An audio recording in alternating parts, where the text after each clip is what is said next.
Opie released a podcast today, and it was actually pretty interesting. So he went through a bunch of stuff. First and foremost, Jim and Sam, oh boy, did he give them a trashing. He was like, Jimmy's miserable. Jimmy killed the Opie and Anthony show, basically like insinuating that if Jimmy didn't do what he would have done, eventually SiriusXM would have rehired Anthony. But since Jimmy did what he did, that made it impossible. But the thing I found most interesting is that once again, Compound Media offered Opie half the company and he turned it down.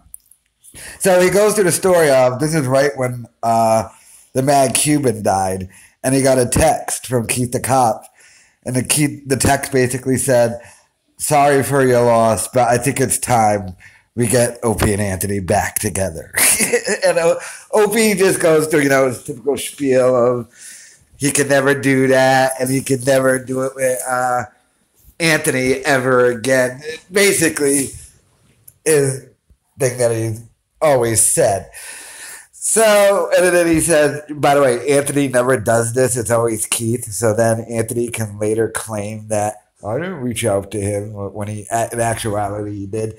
And I believe Opie on that point that, of course, they're reaching out to him. Then Anthony got into an argument with Keith the Cop on the air about trying to rehire Opie. So obviously, Keith the Cop sees the numbers at Compound. Like, oof, oh boy, this stinks. So, and another fascinating thing he brought up is that Opie will be in the Patrice O'Neal documentary coming out on Comedy Central. So Opie's going to be in that. But apparently when they reached out to him, the producers, I don't know if it was Bill Burr directly or just the people at Comedy Central, they wanted him and Anthony to do their interview together. It's a documentary, so people go and sit and be interviewed.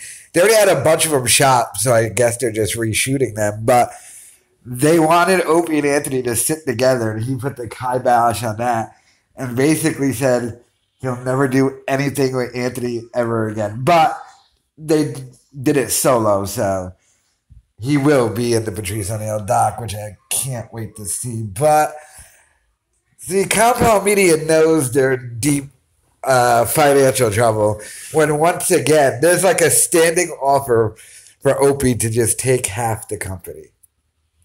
So I don't know, but I found the whole thing interesting. Like I said, Jimmy and Sam got a good trashing. Opie was just basically like, man, Sam, I respected you, and then you threw it. You had your own show, then you threw it all away to be second fiddle to Jimmy. He said Jimmy's a miserable person who's just lonely and miserable. But yeah, so have you listened to Opie's podcast today? Probably not. But if you have, let me know your thoughts. It's only an hour long. And it's him just walking around doing Instagram. It's actually pretty interesting, the stuff he talks about. And basically for Opie's future, the only thing I see going forward he would have to end up joining either Bubba the Love Sponge or like Louis J. Gomez or something, because this dude has got nothing. Like, his podcast is lame. Like, this one was interesting in the stuff you talked about, but does it really count as a podcast when it was basically just an Instagram live? I don't know. But let me know your thoughts in the comments.